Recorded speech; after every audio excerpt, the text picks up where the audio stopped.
रुपये के प्रोजेक्ट्स का शिलान्यास और लोकार्पण हुआ है। ये प्रोजेक्ट रेल, रोड, सौर ऊर्जा, पानी और एलपीजी जैसे विकास कार्यक्रमों से जुड़े हैं। ये परियोजनाएं राजस्थान के हजारों युवाओं को रोजगार देने वाली हैं। मैं इन प्रोजेक्ट्स के लिए राजस्थान के सभी साथियों को बहुत बहुत बधाई देता हूं। भाइयों बहनों, आपको याद होगा लाल किले से मैंने कहा था, यही समय है, सही समय है। आजादी के बाद आज भारत के पास ये स्वर्णिम कालखंड आया है। भारत के पास वो अवसर आया है जब वो 10 साल पहले की निराशा को छोड़कर अब पूरे आत्मविश्वास से आगे बढ़ रहा है। आप याद कीजिए, 2014 से पहले देश में क्या बातें चल रही थी, क्या सुनाई दे रहा था, अखबारों में क्या पढ़ने को मिलता था। तब पूरे देश में होने वाले बड़े बड़े घोटालों की चर्चा ही रहती थी। तब आए दिन होने वाले बम धमाकों की चर्चा होती थी।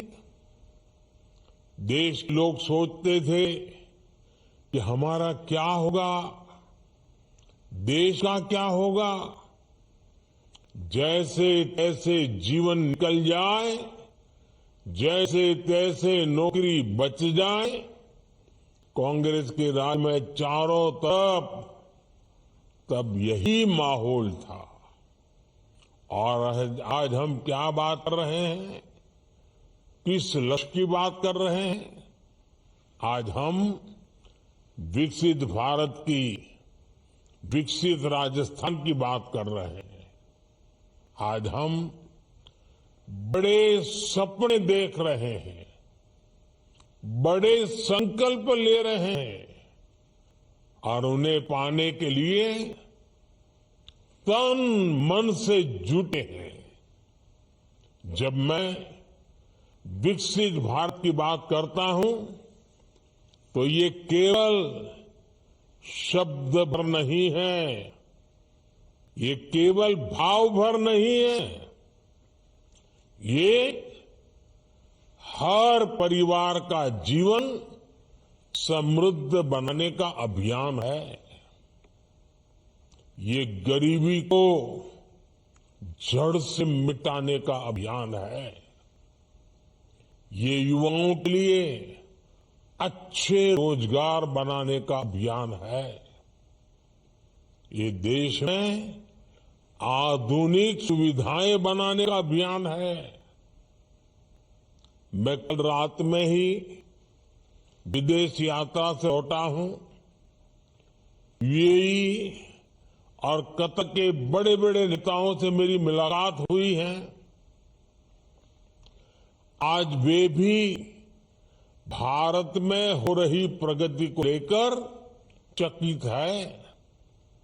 आज उनको भी भरोसा हो रहा है कि भारत जैसा विशाल देश बड़े सपने देख सकता है। इतना ही नहीं, उन्हें पूरा भी कर सकता है। भाइयों बहनों, विकसित भारत के लिए विकसित राजस्थान का निर्माण बहुत जरूरी है। और विकसित राजस्थान के लिए रेल, रोड, बिजली, पानी जैसी महत्वपूर्ण सुविधाओं का तेज विकास होना जरूरी है। जब ये सुविधाएं बनेगी तब किसान, पशुपालक को लाभ होगा, राजस्थान में उद्योग आएंगे, फैक्ट्रियां लगेगी, पर्यटन बढ़ेगा, अधिक निवेश आएगा, तो स्वाभाविक है ज्यादा से ज्यादा नौकरियां भी आएगी। जब सड़कें बनती हैं, रेल लाइन बिछती है, रेलवे स्टेशन बनते हैं, जब गरीबों के घर बनते हैं, जब पानी और गैस की पाइपलाइन बिछती है, तब निर्माण से जुड़े हर बिजनेस में रोजगार बढ़ता है। तब ट्रांसपोर्ट से जुड़े साथियों को रोजगार मिलता है। इसलिए इस वर्ष के केंद्रीय बजट में भी हमने ऐतिहासिक 11 लाख करोड़ रुपए इंफ्रास्ट्रक्चर के लिए रखे हैं। ये कांग्रेस सरकार के समय से 6 गुना ज्यादा है। जब ये पैसा खर्च होगा तो राजस्थान के सीमेंट, पत्थर, सिरेमिक ऐसे हर उद्योग को लाभ होगा। भाइयों और बहनों, बीते 10 वर्षों में राजस्थान में गांव की सड़कें हो या फिर नेशनल हाईवे और एक्सप्रेस वे, आपने देखा होगा अभूतपूर्व निवेश किया गया है। आज राजस्थान, गुजरात और महाराष्ट्र के समुद्री तट से लेकर के पंजाब तक चौड़े और आधुनिक हाईवे से जुड़ रहा है। आज जिन सड़कों का शिलान्यास और लोकार्पण हुआ है, उनसे कोटा, उदयपुर, टोंक, सवाई माधोपुर, बूंदी, अजमेर, भीलवाड़ा और चित्तौड़गढ़ की कनेक्टिविटी बेहतर होगी। यही नहीं, इन सड़कों से हरियाणा, गुजरात, महाराष्ट्र और दिल्ली से कनेक्टिविटी भी सशक्त होगी। आज भी यहां रेलवे के विद्युतीकरण से लेकर मरम्मत तक के अनेक प्रोजेक्ट्स का लोकार्पण हुआ है। बांदीकुई से आगरा फोर्ट रेलवे लाइन के दोहरीकरण का काम पूरा होने के बाद मेहदीपुर, बालाजी और आगरा आना जाना और आसान हो जाएगा। जयपुर में खातीपुरा स्टेशन के शुरू होने से अब ज्यादा ट्रेन चल पाएगी। इसमें यात्रियों को बहुत सुविधा होगी। साथियों, कांग्रेस के साथ एक बहुत बड़ी समस्या ये है कि वो दूरगामी सोच के साथ सकारात्मक नीतियां नहीं बना सकती। कांग्रेस न भविष्य को भांप सकती है और न ही भविष्य के लिए उसके पास कोई रोड मैप है। कांग्रेस की इसी सोच की वजह से भारत अपनी बिजली व्यवस्था को लेकर बदनाम रहता था। कांग्रेस के दौर में बिजली की कमी के कारण पूरे देश में कई कई घंटों तक अंधेरा हो जाता था।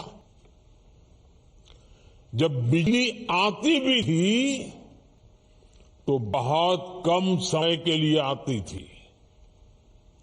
करोड़ों गरीब परिवारों के घर में तो बिजली कनेक्शन ही नहीं था।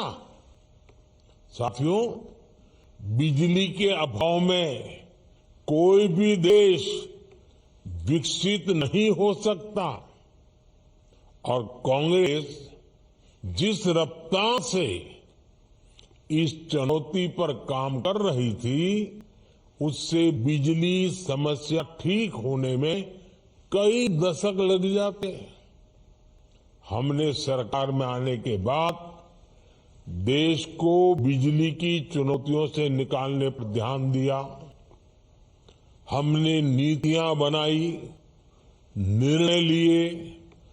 हमने सौर ऊर्जा जैसे बिजली उत्पादन के नए नए सेक्टर्स पर जोर दिया और आज देखिए हालात बिल्कुल बदल गए हैं। आज भारत सौर ऊर्जा, सोलर एनर्जी से बिजली पैदा करने के मामले में दुनिया में अग्रणी देशों में आ चुका है। हमारे राजस्थान पर सूर्य देव की असीम कृपा है, इसलिए राजस्थान को बिजली उत्पादन के मामले में आत्मनिर्भर बनाने के लिए डबल इंजन सरकार तेजी से काम कर रही है। आज यहां एक सोलर पावर प्लांट का लोकार्पण और 2 प्लांट्स का शिलान्यास हुआ है। इन प्रोजेक्ट से बिजली तो मिलेगी ही, हजारों नौजवानों को रोजगार भी मिलेगा। साथियों, भाजपा सरकार का प्रयास है हर परिवार अपने घर पर सौर ऊर्जा पैदा करे, सोलर एनर्जी पैदा करे और अतिरिक्त बिजली बेचकर कमाई भी करे। इसके लिए केंद्र की बीजेपी सरकार ने एक और बड़ी और बहुत ही महत्वपूर्ण योजना की शुरुआत की है। ये योजना है पीएम सूर्य घर। पीएम सूर्य घर, इसका मतलब है मुफ्त बिजली योजना। इसके तहत सरकार की तैयारी हर महीने 300 यूनिट तक मुफ्त बिजली का इंतजाम करने की है। इस योजना के तहत शुरुआत में देश भर के 1 करोड़ परिवारों को जोड़ा जाएगा। केंद्र सरकार छत पर सोलर पैनल लगाने के लिए हर परिवार के बैंक खाते में सीधे मदद भेजेगी और इस पर 75,000 करोड़ रुपए खर्च किए जाएंगे। इसका सबसे अधिक लाभ मध्यम वर्ग और निम्न मध्यम वर्ग परिवारों को होने वाला है। उनकी घर की बिजली मुफ्त हो जाएगी। सोलर पैनल लगाने के लिए बैंकों से सस्ता और आसान ऋण भी दिलाया जाएगा। मुझे बताया गया है कि राजस्थान सरकार ने भी 5 लाख घरों में सोलर पैनल लगाने की योजना बनाई है। ये दिखाता है कि डबल इंजन सरकार गरीब और मध्यम वर्ग का खर्च कम करने के लिए कितना काम कर रही है।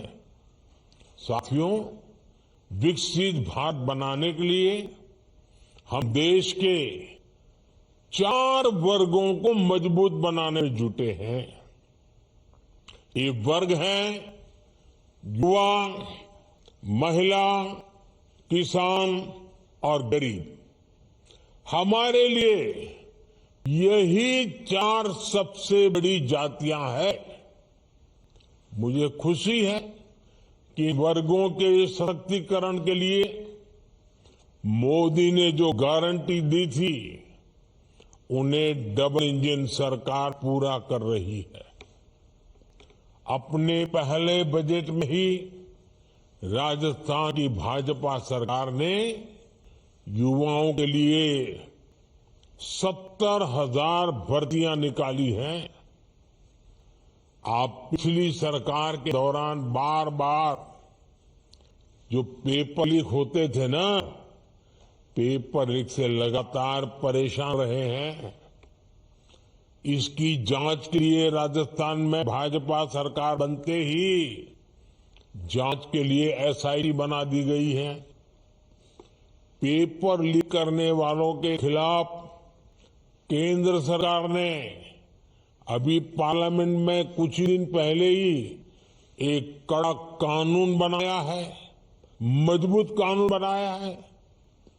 इस कानून के बनने के बाद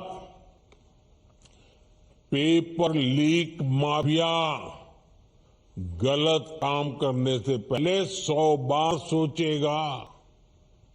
साथियों, राजस्थान भाजपा ने गरीब परिवार की बहनों को 450 रुपये में गैस सिलेंडर देने की गारंटी दी थी। इस गारंटी को भी पूरा किया जा चुका है। इसे राजस्थान की लाखों बहनों को लाभ मिल रहा है। पिछली सरकार के दौरान जल जीवन मिशन में हुए घोटालों का राजस्थान को बहुत नुकसान हुआ है। अब इस पर तेजी से काम शुरू हो चुका है।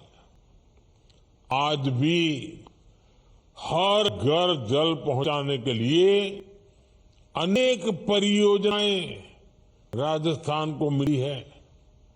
राजस्थान के किसानों को पीएम किसान सम्मान निधि के तहत 6,000 रुपये पहले से मिल रहे थे।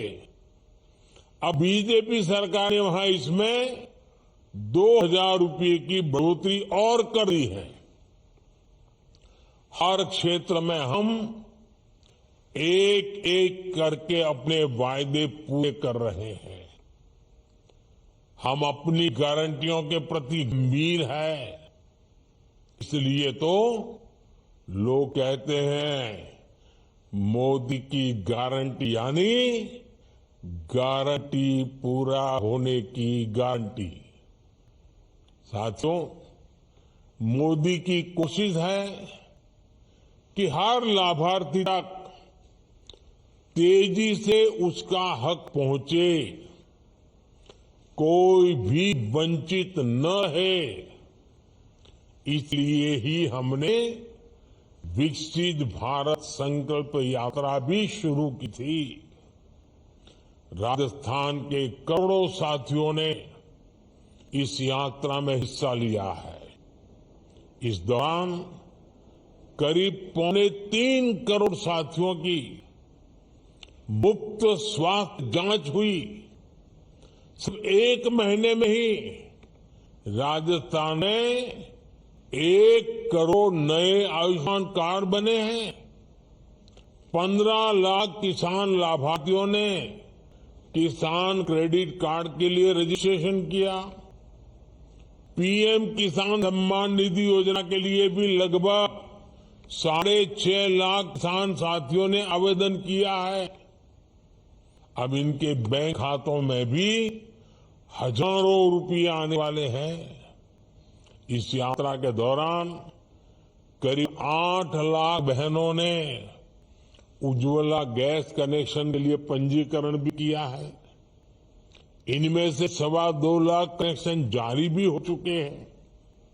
अब इन बहनों को भी 450 रुपये का सिलेंडर मिलना शुरू हो चुका है।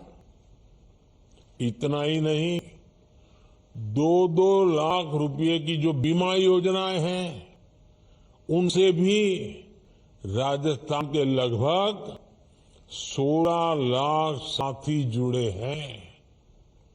साथियों, जब मोदी आपको दी गई ऐसी गारंटियां पूरी करती है तो कुछ लोगों की नींद उड़ जाती है।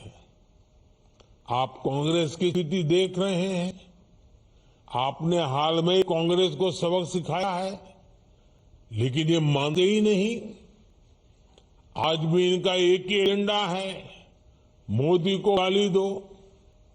जो भी मोदी को जितनी ज्यादा गाली दे सकता है उसे कांग्रेस उतना ही जोर से गले लगाती है। ये विकसित भारत का नाम तक नहीं लेते क्योंकि मोदी इसके लिए काम कर रहा है। ये मेड इन इंडिया से बचते हैं क्योंकि मोदी इसे बढ़ावा देता है। ये वोकल फॉर लोकल नहीं बोलते क्योंकि मोदी इसके लिए आग्रह करता है। जब भारत 5वें नंबर की आर्थिक ताकत बनता है तो पूरे देश को खुशी होती है, लेकिन कांग्रेस के लोगों को खुशी नहीं होती। जब मोदी कहता है कि अगले कार्यकाल में भारत दुनिया की तीसरे नंबर की ताकत बनेगा, तब भी पूरा देश आत्मविश्वास से भर जाता है। लेकिन कांग्रेस के लोग इसमें भी निराशा ढूंढते हैं। मोदी कुछ भी करे, मोदी कुछ भी करे, ये उसका उल्टा कहेंगे, उल्टा करेंगे, चाहे इसमें देश का भारी नुकसान ही क्यों न हो। कांग्रेस के पास एक ही एजेंडा है, मोदी विरोध, घोर मोदी विरोध। मोदी के विरोध में ये ऐसी ऐसी बातें फैलाते हैं जिससे समाज बढ़ जाए। जब कोई पार्टी परिवारवाद के, वंशवाद के घोर कुचक्र में फंस जाती है तो उसके साथ ऐसा ही होता है। आज हर कोई कांग्रेस का साथ छोड़ रहा है, सिर्फ एक परिवार ही वहां दिखता है। ऐसी राजनीति युवा भारत को बिल्कुल प्रेरित नहीं करती।